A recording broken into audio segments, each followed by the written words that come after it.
Durante siglos hemos repetido, casi como un mantra cultural, que en la Edad Media la gente creía que la Tierra era plana, que los viajeros temían caer por el borde del mundo, que los mapas terminaban en abismos llenos de monstruos, y que los sabios de la época vivían en la ignorancia absoluta.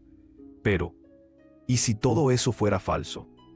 ¿Y si una de las ideas más arraigadas en nuestra cultura fuera, precisamente, un mito moderno?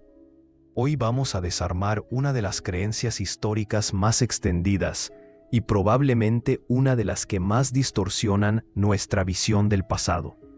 Porque entender por qué creemos que la Edad Media pensaba que vivíamos sobre un plano, nos obliga a mirar nuestros prejuicios, a reinterpretar nuestra relación con la ciencia y a descubrir que en realidad la historia fue muy distinta. Antes de continuar, piensa en lo siguiente. Cuando escuchamos la palabra medieval, solemos imaginarnos oscuridad, superstición, antorchas y castillos.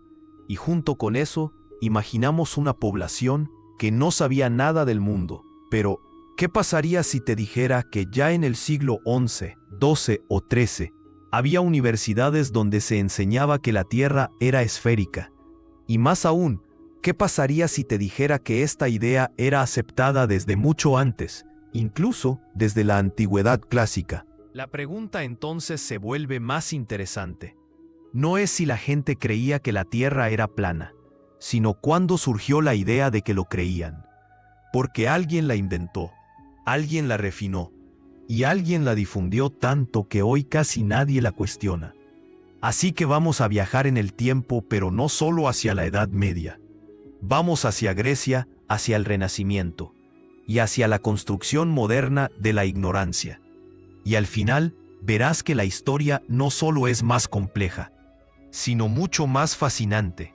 Resulta irónico, pero el primer registro sólido sobre la forma redonda de la Tierra no surge en el medievo, ni siquiera en Roma, sino en la Grecia clásica. Eratóstenes, Pitágoras, Aristóteles fueron algunos de los que plantearon argumentos científicos reales para afirmar que la Tierra era una esfera.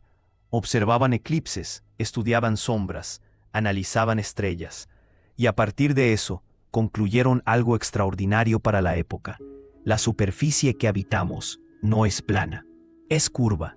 Uno de los argumentos más poderosos viene de Eratóstenes. Este científico vivió alrededor del siglo III a.C. y logró algo monumental: calcular el tamaño aproximado de la Tierra usando solo sombras y geometría.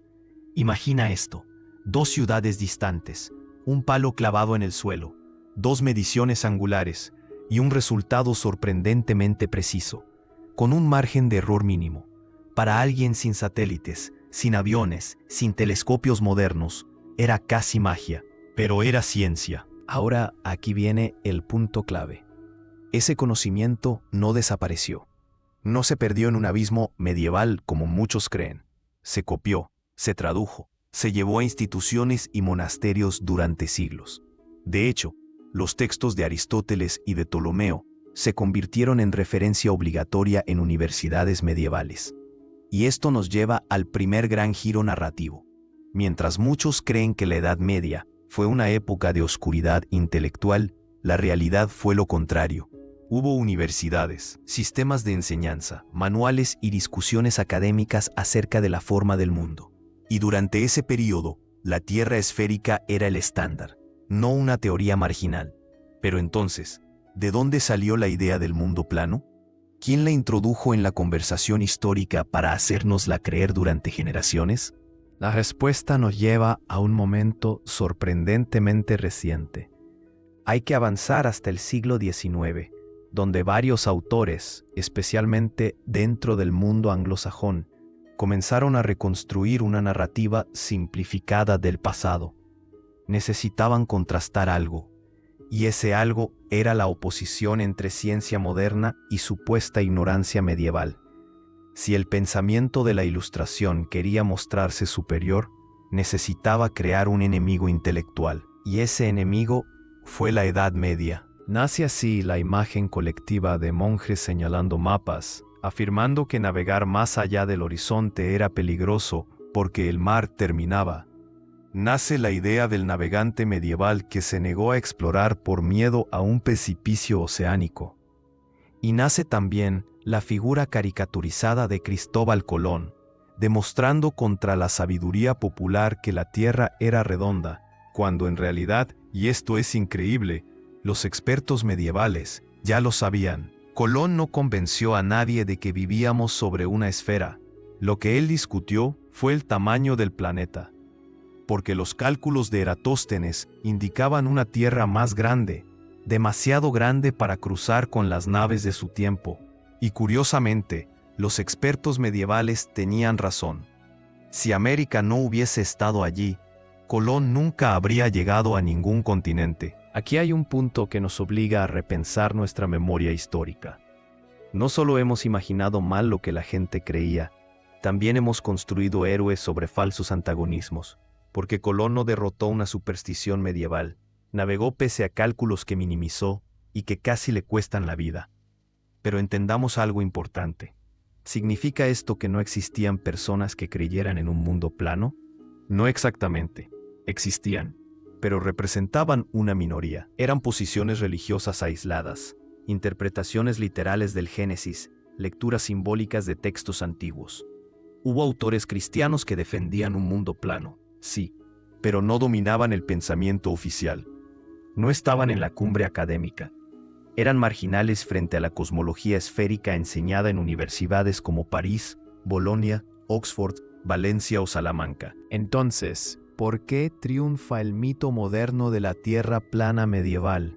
Porque narrativamente es atractivo, porque representa al pasado ignorante frente al futuro racional, y porque ofrece una historia simple que nos provoca placer intelectual.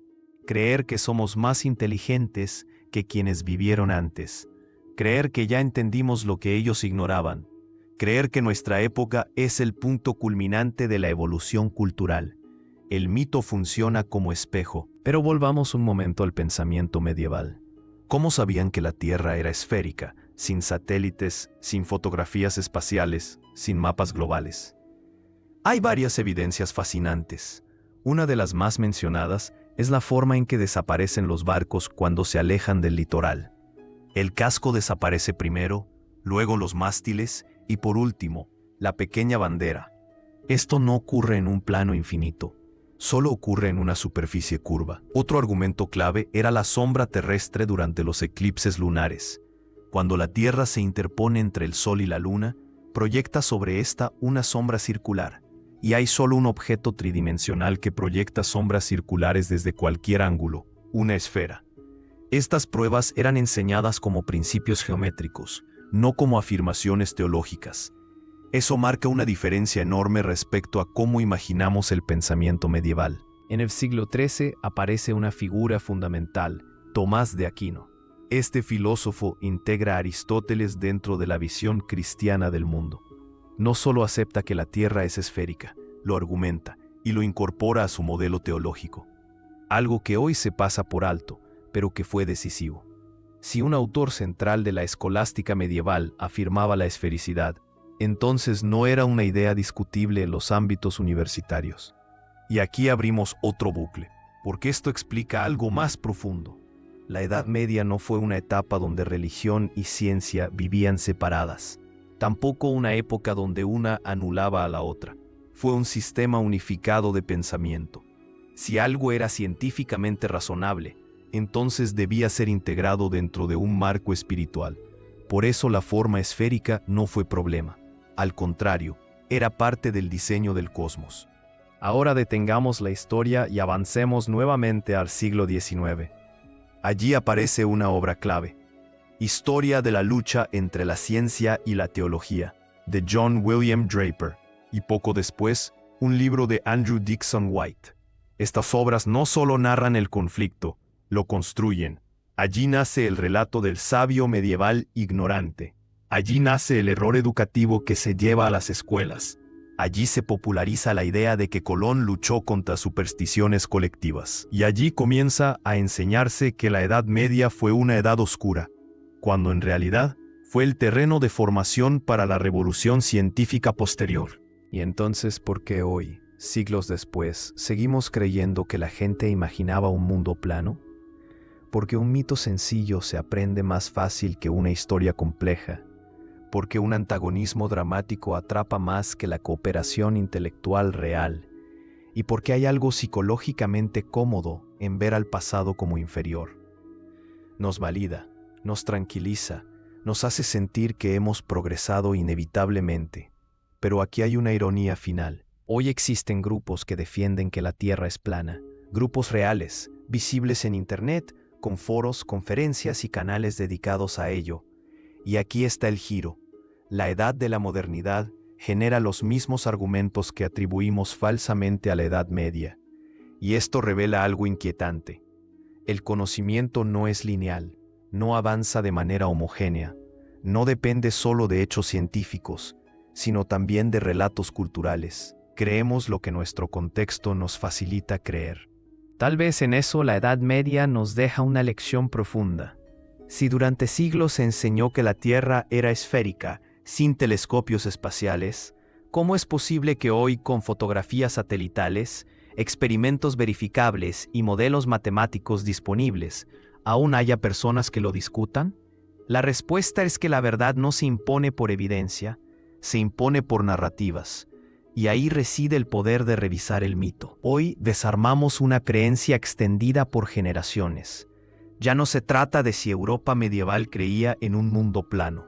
Se trata de entender cómo se construye una idea histórica, cómo se transmite, y cómo puede sobrevivir incluso cuando es falsa.